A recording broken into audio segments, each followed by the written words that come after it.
오늘 말씀은 창세기 1장 9절부터 13절 말씀입니다. 창세기 1장 9절에서 13절 말씀. 우리 한 목소리로 한번 읽어볼까요? 자, 시작. 하나님이 말씀하시기를 하늘 아래에 있는 물은 한 곳으로 모이고 무튼 드러나거라 하시니 그대로 되었다. 하나님이 물을 땅이라고 하시고 모인 물을 바다라고 하셨다. 하나님이 보시기에 좋았다.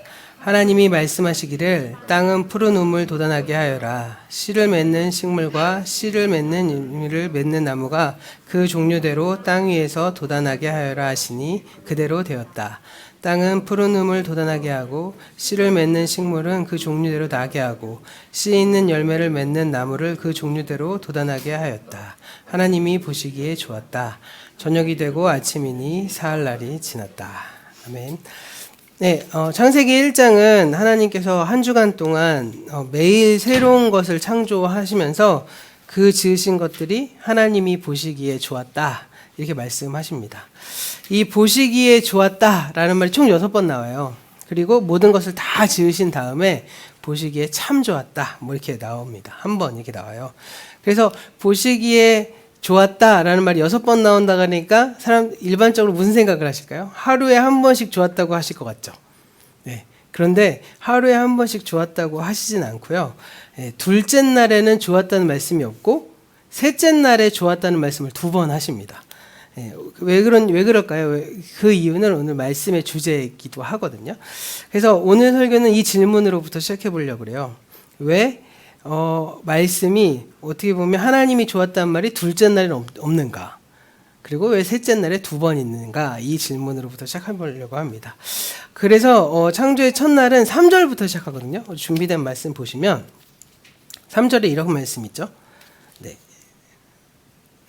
3절에 이런 말씀이 있죠? 한번 딱 센스 있게 화면에 탁 넘어가줘야 되는.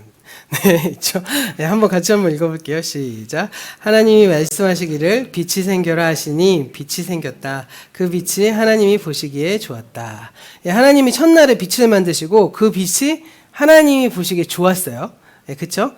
둘째 날은 6절부터 8절까지인데 나중에 성경책 좀 한번 찾아보세요. 그러면 쭉 훑어보시면 둘째 날에는 하나님이 보시기에 좋았단 말이 안 나옵니다. 그래서 셋째 날로 넘어가면 9절과 10절 말씀 한번 보시면 이렇게 나와요. 9절, 10절 말씀 다음 거 넘겨주시면 네, 한번 읽어볼게요. 시작. 하나님이 말씀하시기를 하늘 아래에 있는 물은 한 곳으로 모이고 무튼 드러나라 하시니 그대로 되었다. 하나님이 무틀 땅이라고 하시고 모인 물을 바다라고 하셨다. 하나님이 보시기에 좋았다. 이렇게 하나님 보시기에 좋았다 라는 말이 나오죠.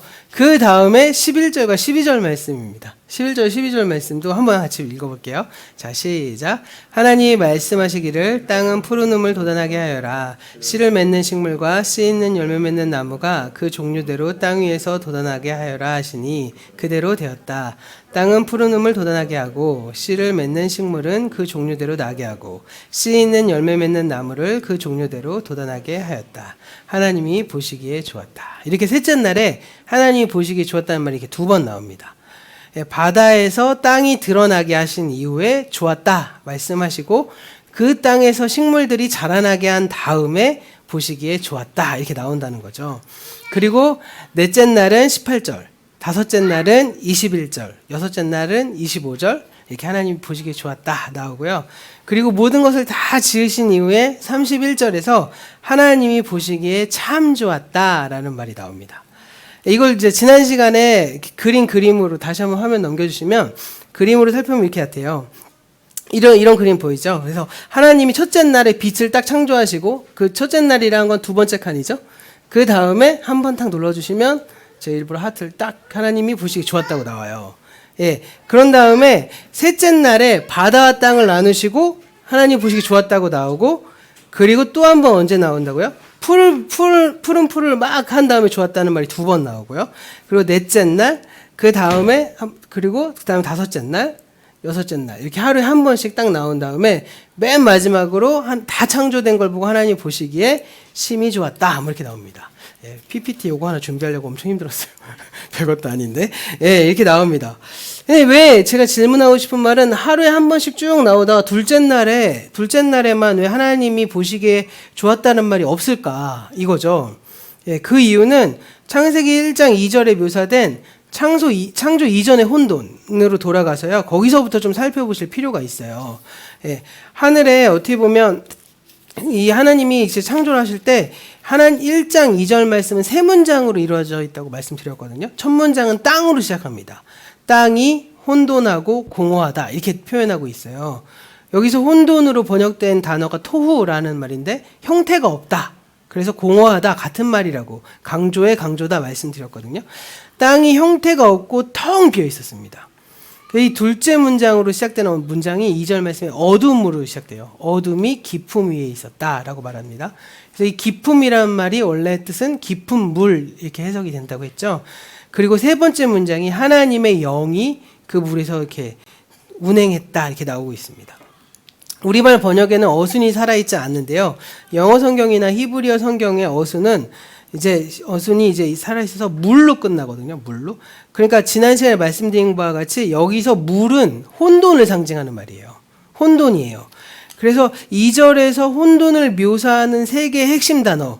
그게 뭐냐면 땅과 어둠과 물이다. 이렇게 말씀드릴 수 있어요. 땅과 어둠과 물. 예, 여기서 주어는 땅이죠. 땅이 그리고 어둠과 물은 수식어예요. 그러니까 땅이 원래 땅의 모습을 가지고 있어야 혼돈하지 않은데 땅이 어둡고 물이 가득 찼다. 그래서 땅은 혼란스럽다. 혼돈스럽다라는 거죠. 예, 그런 이제 2절의 말씀이에요. 그러니까 땅이 창조되었다고 해서 땅이 어둠에 있고 물 위에 있었기 때문에 사실은 창조 이전의 상황은 어떻게 보면 혼란스러운 상황이었다라고 해석할 수 있는 거죠. 그래서 오늘 말씀 함께 살펴보시면서 확인하겠지만 창조 이야기에서요. 주된 관심은 땅이에요. 땅이 굉장히 관심이 있습니다. 하나님의 먼저 땅이 어둠 속에 있었다고 나오잖아요. 그런데 이 하나님이 그러면 이 어둠과 물을 어떻게 다루셨는지가 중요하거든요. 이 처음에 어둠을 어떻게 다루셨는지를 좀 살펴보자면 첫째 날에 하나님이 빛을 창조하면서 어둠과 빛을 이렇게 갈라버리고 낮과 밤을 만들잖아요. 그리고 그 다음에 해와 달과 별을 만들어서 낮과 밤을 주관하게 하십니다. 해는 낮을 주관하게 하고 별은 밤을 주관하게 하신다는 거죠. 그러면 해와 달과 별의 역할은 무엇이냐? 바로 14절과 15절 말씀입니다. 이것도 화면 띄워주시면 14절 15절도 함께 읽어볼게요. 자, 시작. 하나님이 말씀하시기를 하늘 창공에 빛나는 것들이 생겨서 낮과 밤을 가르고 계절과 날과 해를 나타내는 표가 되어라. 또 하늘 창공에 있는 빛나는 것들은 땅을 환히 비추어라 하시니 그대로 되었다. 예, 하늘 창공에 빛나는 것들이 생겨서 세 가지 역할을 하는데 뭐냐면 첫 번째로 낮과 밤을 가르죠. 네, 낮과 밤을 가릅니다. 둘째로 계절과 날과 해를 가리키는 표가 됩니다. 그리고 세 번째는 땅을 환히 비춰주는 거죠. 이 세 가지 역할을 합니다. 이 역할을 좀 자세하게 얘기하면 해와 달과 별은 먼저 낮과 밤을 나누는데요. 예, 그리고 이 낮과 밤이 어디에서 나눠지느냐? 바로 어디서 나눠지죠? 땅에서 나눠지죠. 땅의 입장에서 낮과 밤인 거잖아요. 태양의 입장에서 태양이 낮과 밤을 가르지 않고 달의 입장에서 낮과 밤이 가려지지 않잖아요. 땅의 입장에서 보자면 낮과 밤이 갈려지는 거죠. 예, 그런 점에서 어떻게 보면 초월하는 영역에서는 예, 낮과 밤의 이 상황이니까 낮과 밤이라는 게 의미가 없어요. 낮과 밤의 의미가 크게 없습니다. 어디에서 의미가 있냐? 땅에서 의미가 있는 거죠. 예. 그래서 땅에서 낮과 밤이 이제 이루어지게 하는 게 첫 번째로 갈라지는 거고, 둘째로 해와 달과 별이 계절과 날과 해를 가르는, 나타내는 표가 된다. 이게 무슨 뜻이냐? 시간의 진행을 보여준다는 거죠. 시간이 계속 진행해진다라는 겁니다. 하루가 지났다. 계절이 왔다. 한 해가 지났다. 뭘 가지고 우리가 볼 수 있죠? 해와 달과 별을 보고 알 수 있는 거죠. 예. 그런데 그 해와 달과 별을 통해서 보여주는 시간이 지나고 땅이 이제 어떻게 보면 계절이 지나고 이건 뭐의 입장에서 그럴까요? 땅의 입장에서죠. 예, 땅의 입장에서 그렇습니다. 사실요 하나님이 그거를 계절이 지나건 해가 지나건 시간이 지나는 거 그거 굳이 뭐가 안 보여줘도 하나님 다 아실 수 있는 분이잖아요. 땅의 입장에서 이게 어두워지니까 밤이 되고 밝아지니까 아침에 되고 계절이 바뀌니까 지금은 여름이 됐네. 뭐 가을이 됐네. 겨울이 됐네. 이런 것들의 이 바뀌어지는 것들에 대한 배려는 뭘 위해서 그런다고요? 땅을 위해서. 예, 그러니까 이 창조의 모든 상황이 뭘 위해서 이루어지고 있는지가 이렇게 명확하게 보이시죠? 예, 땅을 위해서 존재하고 있는 겁니다. 땅에 사는 존재들한테 그걸 알려주는 표가 되는 거죠. 그리고 마지막으로 셋째로 해와 달과 별이 역할은 땅을 환하게 비추는 거. 예, 여기서 땅이라는 단어가 직접 언급되기 시작하는데 해와 달과 별들은 하늘에 있지만 땅을 위해 존재하고 있구나라는 것을 우리가 알 수 있게 된다는 거죠. 그런 점에서 방금 말씀드린 대로 창조 이야기에서 하늘은 땅을 위해 존재하는 겁니다. 예. 지금까지 하나님께서 혼돈의 어둠을 어떻게 다루셨는지 살펴봤다면 이제 그럼 물을 또 통해서 이 하나님이 땅에 관심이 어떻게 있는지 좀 살펴볼게요. 자, 하나님이 혼돈의 물을 어떻게 다루셨냐? 둘째 날의 창조가 6절부터 8절까지 서술되어 있는데 하나님은 하늘 창공, 옛날 성경엔 궁창이라고 그랬어요. 이 하늘 창공을, 그러니까 하늘을 만드셔서 물을 하늘 위의 물과 하늘 아래의 물로 나누셨습니다. 왜 나누셨을까요? 예, 첫 번째 시간에도 말씀드렸지만 물이 땅을 뒤엎고 있는 혼돈의 상황이었기 때문이죠. 예, 혼돈의 원인이 깊은 물이 땅 위로 올라와서 전체를 덮고 있는 상황이었습니다. 하나님께서 물을 나누신 것은 그 혼돈을 창조의 샬롬으로 바꾸기 위해서 만드셨어요. 그럼 또 이렇게 한번 생각해 볼까요? 도대체 그 샬롬이 어디서 이루어지느냐? 어디서 이루어질까요? 창조의 샬롬은 땅에서 이루어지는 거죠. 예, 창조의 샬롬이 하늘에서 이루어질 필요가 있을까요?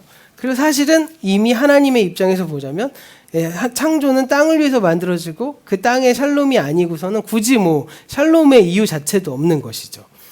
그런데 둘째 날로 돌아와서 그 왜 둘째 날이 좋았다는 말이 없을까? 둘째 날의 창조는 하늘 위의 물과 하늘 아래 물로만 나뉘어진 상태인 거예요. 여전히 하늘 아래의 물은 땅을 뒤덮고 있는 상황이죠. 근데 물은 뭐라 그랬죠? 혼돈한 상태. 그러니까 땅 위에 물이 덮여 있어요. 그런 상황이기 때문에 하나님이 보시기에는 좋을 수 없는 상황인 거죠. 아직은 혼돈의 상황이니까. 그래서 둘째 날에는 보시기에 좋았단 말이 안 나오고 있는 겁니다. 혼돈이 아직은 완전히 제거되지 않았기 때문에 라는 거죠.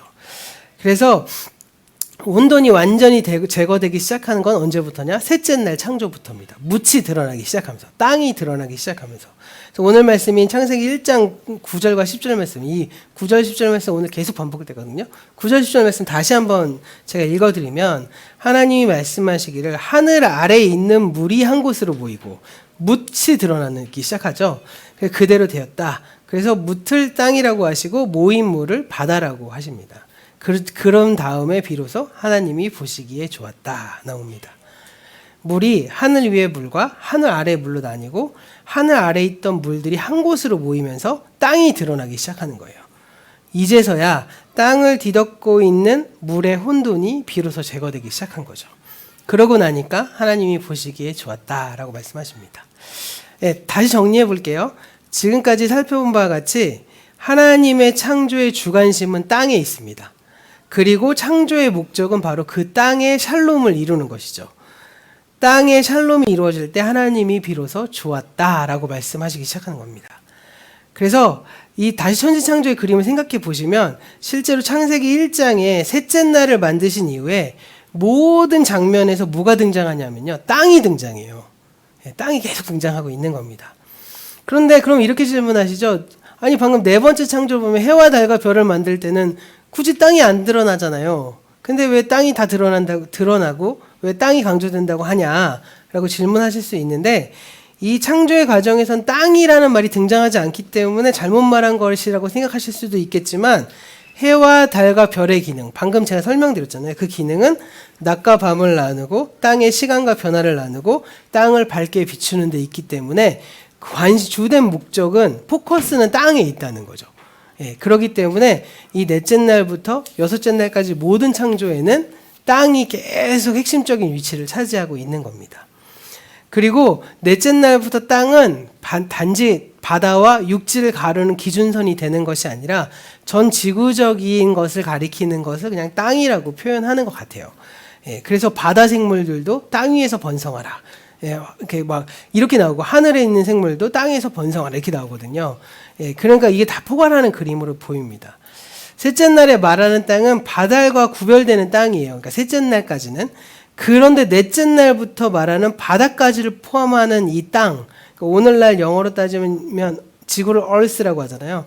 이 Earth라는 말이 사실 다른 말로 하면 땅이라는 뜻도 되더라고요. 사전 찾아보니까. 그것과 비슷한 의미에서 땅에 가까운 말이라고도 볼 수 있는 거죠. 왜냐하면 왜 그렇게 생각할 수 있냐? 그 시대 사람들에게 지구는요. 어떤 지구였죠? 평평하잖아요. 사람들이 생각하기에 둥근 지구가 없잖아요. 근데 물론 막 이집트 사람들은 지구가 둥근 거를 막 발견하기 시작했다고 막 말하지만 사실 창세기라는 시점으로 봤을 때는 그 사람들의 생각에서 땅이라는 것을 평평한 개념으로 보기 때문에 그 시대에는 땅과 바다는 평평하게 있는 겁니다. 그런 점에서 오늘날 우리가 지구를 생각하면서 창세기를 읽으면 안 돼요. 창세기의 말씀은 그냥 옛날 사람들이 정말 기원 전보다 더 한 몇천 년 전에 사람들이 쓴 책이라고 보시면 되기 때문에 그런 의미에서 그냥 땅과 바다를 모두 포괄하고 있는 것을 가리킨다라고 보시면 됩니다. 이 해와 달과 별이 땅만 비추고 바다를 안 비추는 거 아니잖아요. 그리고 바다 생물도 이 지구라는 공간 안에 포함되어 있고 하늘을 날아다닌다고 땅에 안 사는 건 아니지 않습니까? 그렇기 때문에 전체적인 의미로 땅이다라고 해석하는 것 같아요. 다섯째 날은 20절 말씀입니다.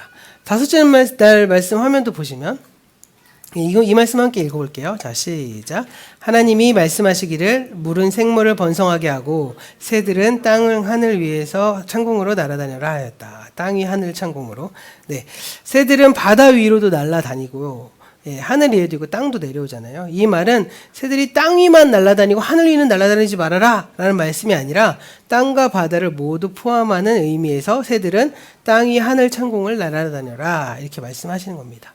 그리고 22절 마지막 문장도 보시면 새들이 땅 위에서 번성한다 이렇게 말씀하세요. 그러니까 어떻게 보면 하늘에서 번성한다 라고 말하는 게 맞는 것 같은데 땅 위에서 번성한다고 말하고 있습니다. 여섯째 날도 하나님이 땅에 살아있는 모든 동물과 사람들을 창조하시거든요. 이 상황으로 보아서도 엿새간의 창조는 모두 다 땅을 향하고 있다는 것이죠. 그래서 첫째 날은 땅을 덮고 있던 어둠을 창조하시고 그 두 번째 날은 땅을 덮고 있던 물의 혼돈을 잠재우시고 완벽하게 하진 않았지만 셋째 날에 비로소 땅이 드러나고 넷째 날에 해와 달과 별을 땅을 비추게 하고 시간을 알리고 다섯째 날에는 이 물고기와 새들을 만드시고 여섯째 날에는 동물과 사람을 만드셔서 비어있던 땅을 채우는 전 과정. 이 과정이 2절에 묘사된 혼돈으로부터 샬롬이 이루어지는 6일간의 창조가 이루어지는 겁니다. 자, 그럼 여기서 한 가지 질문을 더 던져볼 수 있을 것 같아요. 창조의 목표가 땅에 있다고 말씀드렸잖아요. 그럼 궁극적으로 창조는 인간 중심적으로 기록된 것일까요? 이 창조가 인간 중심으로 기록됐을까? 우리가 이렇게 생각해 볼 수 있어요. 종교학에서 사용되는 것처럼 이 신인 동형론이라고 하잖아요. 모든 게 사람 중심으로 기록되었다 보니까 결국에 창조의 목표는 땅을 중심으로 창조됐다고 말하는 거 보니까 사람이구나. 포커스는 사람이겠구나 라고 생각하기 쉽습니다. 그리고 사실요 오늘날까지 기독교의 모든 사람들의 해석이 이렇게 생각해요. 오늘날의 이 전 지구적인 창조는 인간을 위해 창조되었다. 이렇게 생각하거든요. 그렇게 들어보셨죠? 안 들어보셨나요? 교회 안에서 이런 생각이 엄청 지배적이에요. 우리의 창조는 하나님이 세상을 이처럼 사랑해서 인간을 엄청 사랑해서 인간이 누리고 자라고 먹고 살 수 있을 만큼의 분량의 지구를 창조하셨어. 누리게 하신 거야. 그래서 창조의 목적은 사람에게 있어. 이렇게 해석하거든요. 그렇게 들어보신 분들도 계실 거예요. 하나님이 인간을 너무 사랑하셔서 세상을 창조하시고 인간으로 하여금 다스리게 하신다. 이런 관점으로 바라보는 거죠. 그런데 창세기의 말씀을 자세히 읽어보시면 그런 것 같지는 않다는 거죠. 창세기 1장을 살펴보면 사람의 창조가 특별하긴 합니다. 물론 특별하긴 하죠. 이렇게 흙에 생기를 불어넣어갖고 막 창조하시니까. 그런데 그렇다고 해서 사람이 다른 모든 피조물과 구별되는 전혀 다른 독보적인 존재로 창조되었느냐? 그렇게 그리고 있지 않다는 거예요. 물론 이렇게 얘기하면 사람의 창조가 독특하지 않다고? 라고 반문하실 수도 있겠지만 사람의 창조엔 독특한 점이 있어요. 하지만 하나님이 사람을 당신의 형상으로 하나님의 형상으로 창조하신 후에 축복하시고 생육하고 번성하고 땅에 충만하라고 하는 그 지점이 아주 우리에게 임팩트 있게 다가오긴 하지만, 그래서 땅의 피조물을 다스리라고 명령하시는 부분이 때문에 인간 창조가 특별하다고 할 수도 있겠지만, 사실 하나님의 형상으로 창조되었다는 것, 이게 인간의 특별함을 상징하지 않는다는 거예요. 예. 하나님의 형상으로 창조되었다는 건가, 사람에게 그 다스림의 책임을 주셨다는 것은 서로 연결되어 있는 의미이기 때문에, 인간이 그 얘기를 보고 아, 우리는 굉장히 특별하게 창조되었구나, 우리를 위해 창조되었구나 라고 착각한다는 겁니다. 하나님의 형상으로 라고 할 때 그 형상으로 번역되는 히브리어가 젤렘이라는 단어거든요. 이거는 뭐 신상, 뭐 흉상, 뭐 이런 상을 나타내는 뜻이에요. 대개는 통치자의 상이나 신상, 신의 형상을 뜻하는 단어를 쓰는 말입니다. 그 상이 보여주는 게 무엇일까요? 이 형상이 있으면 여기가 그 신이 다스리는, 그 통치가 미치고 있는 영역이야, 여기가 왕의 영역이야를 상징하는 것이죠. 결국 하나님께서 사람의 젤렘, 하나님의 형상으로 사람을 창조할 때 이 하나님의 젤렘으로 창조했다는 것은 이 온 피조 세계가 창조자, 곧 하나님이 주인이심을 보여주는 상징물로 인간이 투여된 거죠. 예, 인간이 내가 특별하다는 게 아니라 내가 창조된 건 하나님이 특별하다는 것을 드러내는 상징물과 같은 존재라는 뜻인 겁니다.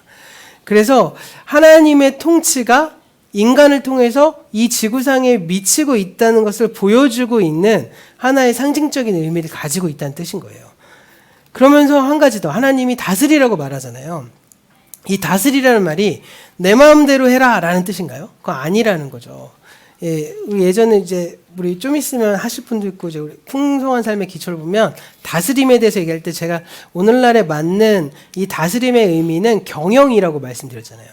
요즘에 전문 경영인이라고 할 때 그 전문 경영인이 그 회사를 전문적으로 경영하는 사람이지만 어떻게 하죠? 내 거 아니잖아요. 위탁받아서 잘 경영하는 거잖아요. 그런 의미를 가지고 있다는 것이죠. 그래서 온 피조 세계가 하나님의 심부름꾼으로서 하나님의 주대심을 이루라는 뜻이죠. 그러니까 형상과 다스려라, 이것은 연결되어 있는데 그 연결되어 있는 초점은 사실은 인간을 향해서가 아니라 하나님을 향해 있다는 겁니다. 그리고 더 놀라운 점은요, 1장 18절 말씀을 보면 피조 세계를 다스리라는 명령을 사람만 받은 것도 아니에요. 우리가 말씀을 너무 왜곡해서 읽는 겁니다. 18절 말씀 보면 하나님께서 해와 달과 별들을 만드신 이후에 그들에게 뭐라고 말하냐면 낮과 밤을 다스리는 사명을 주셨어요. 그러니까 다스리는 사명은 사람만 받은 게 아니라 해와 달과 별도 그 사명을 받았고요. 또 22절 말씀을 보면 하나님께서 새들과 바다 생물을 창조하신 이후에 새들과 바다 생물을 축복하면서 생육하고 번성해서 땅에 충만해라, 새들은 땅 위에서 번성하라, 이렇게 말씀하십니다. 사람에게 주셨던 창조의 그 말씀을 바다 생물에게도 그대로, 새에게도 그대로 하고 있는 겁니다. 예, 그 생물들에게도 사람이 받았던 축복과 동일한 축복을 하나님이 주신 거예요. 자, 그리고 29절 말씀 보시면 하나님이 온 땅에 씨 맺는 채소와 씨 있는 열매를 맺는 나무를 사람에게 먹거리로 주셨거든요. 이 땅의 모든 식물을 사람의 먹거리로 주시긴 한 거죠. 그런데 사람만 주셨나요? 아닙니다. 30절 말씀 보면 땅에 있는 모든 짐승과 공중의 새와 다 땅 위에 기어다니는 것들, 새 번역에서는 땅 위에 사는 모든 이렇게 번역되거든요. 직역하면 땅에 기어다니는 것들에게도 하나님께서 그들에게 먹거리로 주십니다. 정리해보자면 땅 위에 자라나는 채소들, 과일들, 그건 사람만 먹으라고 관리하라고 주신 것이 아니라는 거예요. 동물과 함께 나눠 먹으라고 주신 겁니다. 그리고 나서 31절에 하나님이 지으신 모든 것을 보시기에 참 좋았다, 이렇게 말합니다. 이 말씀은 땅에 식물이 자라나게 하고 새와 동물과 사람을 지으신 모든 것들, 이 지으신 하나님은 사람과 동물이 나눠 먹게 하신 이후에 그것을 보면서 심히 좋았다라고 말씀하신 거죠. 자, 여기서 알 수 있듯이 창조의 목표는 사람을 향해 있지 않다는 겁니다. 사람은 그저 땅을 구성하는 요소들 가운데 하나인데, 좀 특별하다면 하나님의 형상, 하나님의 통치 영역이 다스리는 상징적인 존재로서의 모습을 하고 있는 것일 뿐입니다. 아주 특별한 책임을 부여받은 존재긴 한 것이죠. 그럼 그 책임이 무엇일까요? 하나님의 영역, 땅의 샬롬을 이루는 것이겠죠. 하나님의 창조란 혼돈으로부터 샬롬을 창조하신 겁니다. 그 샬롬은 사람만으로 이루어지진 않죠. 모든 피조물이 온전히 함께 존재할 때 비로소 샬롬이 이루어지죠. 자, 오늘 말씀 우리에게 적용해 볼까요? 우리의 사명은 이 세계와 함께 공존하면서 더 나아가서 이 땅의 샬롬을 이루어내는 것이죠. 그런데 우리가 모두가 인정하다시피 인류는 하나님께서 주신 창조의 샬롬의 사명과는 어긋난 방향으로 너무 멀리 와버렸어요. 지구상에 인류가 한 몇 억 정도 된다고 하죠? 보통 한 70억 얘기합니다. 70억. 이 70억의 인류를 다 무게를 합쳐서 평균을 내보니까 한 3억 톤 정도 된다고 그래요. 3억 톤. 반면에 현재 지구상에 살아있는 대형 동물, 지난 시간에 잠깐 언급했지만 대형 동물이란 눈에 보이는 동물을 의미하는 거예요. 뭐 고양이, 강아지로부터 코끼리까지 이 대형 동물의 무게를 다 합치면 몇억 톤이 될까요? 사람은 30억 톤인데 대형 동물을 다 합치면 1억 톤이 채 되지 않는다고 합니다. 네. 그나마 그 가운데 대부분은요, 사람의 편의를 위해 키우는 식용 가축들과 애완동물들이래요. 소가 몇억 마리 있는지 아시나요? 통계를 찾아보니까 15억 마리. 강아지, 개는 4억 마리. 침팬치는요, 25만 마리밖에 안 된답니다. 네. 2000분의 1이 있는 거죠. 늑대는 더 작습니다. 2만 마리. 네. 기린은 8만 마리. 이렇게 있다고 합니다. 사람이 키우지 않는, 사람을 위해 존재하지 않는 그런 야생 동물들은요, 지구상에 거의 멸종했다고 볼 수 있을 정도죠. 하나님이 창조하셨을 때 지었던 동물의 대부분이 멸종당했다는 것입니다. 창조 이전에 혼돈은 무엇으로 인해서 일어났을까요? 물로 인해서 일어났잖아요. 물로 인해서 혼돈했습니다. 물이 땅 위에 덮고 있었죠. 그런데 지금은 인류가 땅을 덮고 있다고 해도 과언이 아닙니다.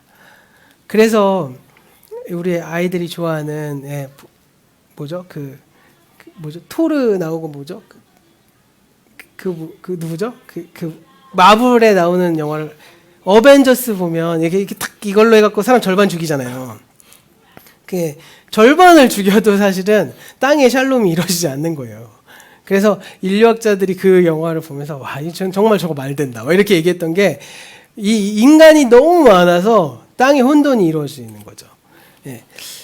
그런데 지금의 우리의 모습을 그렇다고 해서 타노스 같은 애가 딱 나서 절반 죽인다고 해결될까요? 땅의 샬롬이 이루어지지 않고 있잖아요. 혼돈에 가깝습니다. 자, 오늘 말씀 마무리하면서 둘째 날의 창조로 돌아가 볼게요. 하나님이 물을 하늘 위의 물과 하늘 아래의 물로 나누셨어요. 그런데 그 상황은 아직 하나님이 보시기에 좋지 않았습니다. 왜냐하면 여전히 물이 땅 위를 덮고 있기 때문이죠. 여전히 혼돈이 제거되지 않았기 때문입니다. 그 혼돈이 물을 향해서 그 혼돈의 물을 향해서 9절 말씀에 하나님이 뭐라고 말씀하시느냐?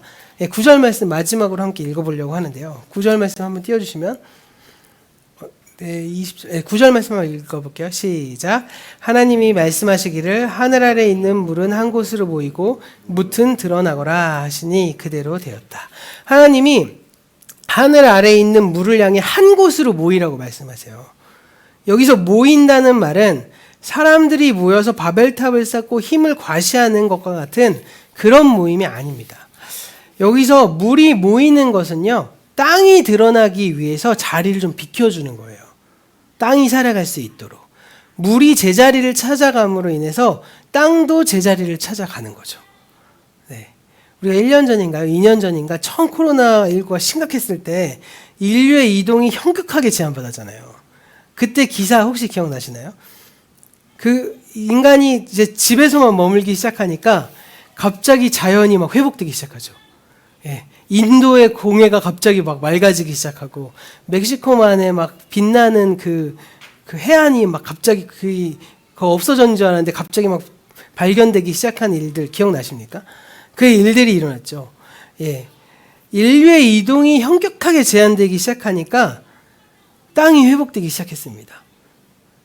사람들이 각각 제 자리로 돌아가기 시작하니까 땅의 샬롬이 불과 조금밖에 일어나진 않았지만 회복되기 시작했죠. 이것이 우리에게 시사해주는 바가 엄청 크지 않을까요? 저는 이게 바로 어떻게 보면 우리가 살아갈 방법이기도 하겠구나. 근데 이러한 생각을 저뿐만이 아니라 이 지구상의 모든 사람들 중에 많은 사람들이 했던 것 같아요. 미국의 위스콘신주에 사는 전직 교사였던 키티 오메라라는 사람이 이 페이스북에 시 한 편 올렸는데 이 시가 엄청나게 공감을 받아갖고 그게 이제 그림책 시로 이렇게 그려지기도 했거든요. 그 시의 내용을 오늘 말씀의 이 샬롬의 의미랑 너무 해석해 주는 바가 커서 제가 이제 뒤에다가 설교 나눔에다가 썼거든요. 근데 제가 읽어드리기에는 좀 적합하지 못한 목소리라 유튜브가 좋잖아요. 유튜브에 뒤져봤더니 있더라고요. 이제 이걸 같이 들어보면서 말씀을 좀 마무리하려고 합니다. 그리고 사람들은 집에 머물렀다. 키티 오메라.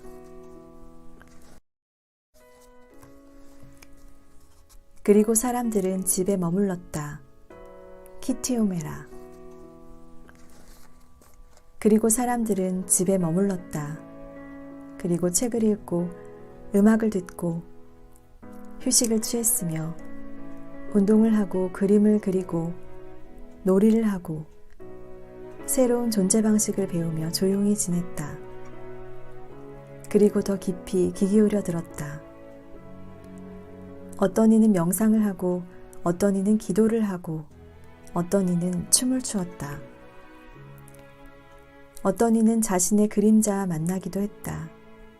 그리고 사람들은 전과 다르게 생각하기 시작했다. 그리고 사람들은 치유되었다. 무지하고 위험하고 생각 없고 가슴 없는 방식으로 살아가는 사람들이 줄어들자 지구가 치유되기 시작했다. 그리하여 위험이 지나갔을 때 사람들은 다시 함께하기 시작했다. 그들은 잃은 것을 애도하고 새로운 선택을 했으며 새로운 모습을 꿈꾸었고 새로운 삶의 방식을 발견했다. 그리고 자신들이 치유받은 것처럼 지구를 완전히 치유해갔다.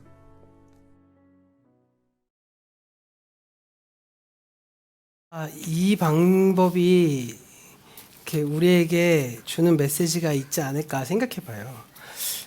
근데 이 시가 끝나고 이 시의 이 상황이 사실은 코로나가 이제 완전히 이제 거의 마무리 단계에 이르고 있는 상황이 이루어지고 있잖아요.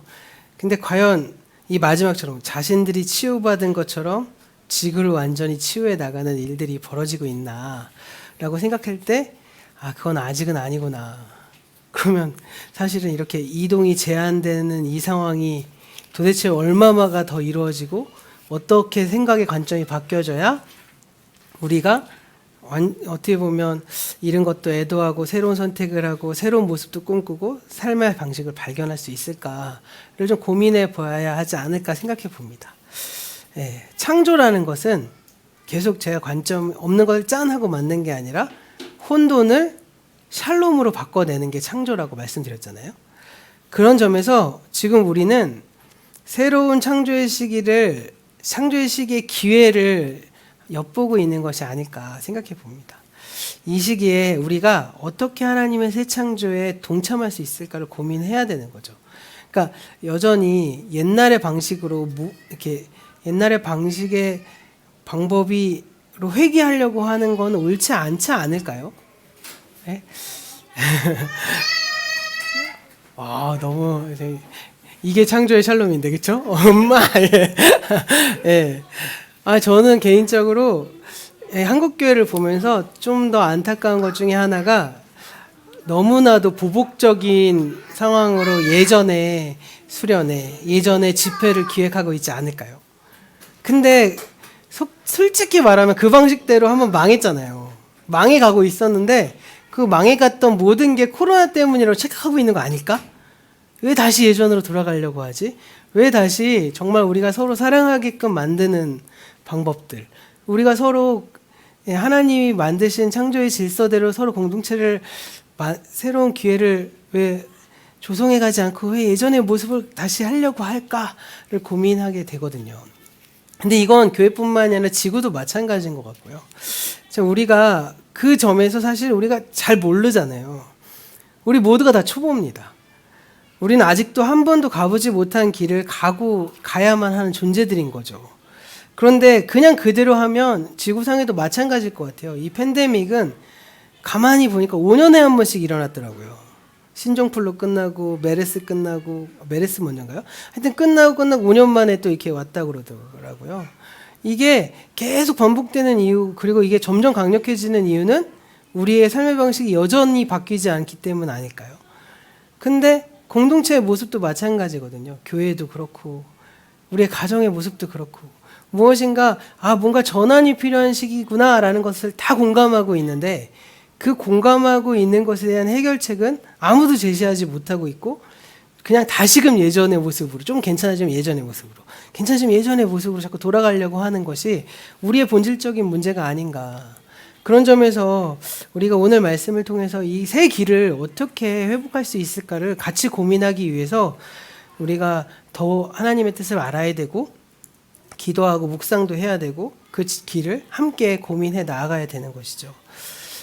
지난 금요일 날 우리 몇몇 가정들만 저녁에 같이 모여서 막 이렇게 이제 수다와 함께 식사의 교제를 나누고 난 다음에 저랑 전도사님이 밤에 이렇게 둘이 남아서 막 이런저런 고민하다가 어떻게 하면 우리가 창조의 그러니까 새롭게 하나님께 주신 기회 교회 공동체를 만들 수 있을까를 막 이런저런 얘기를 했거든요.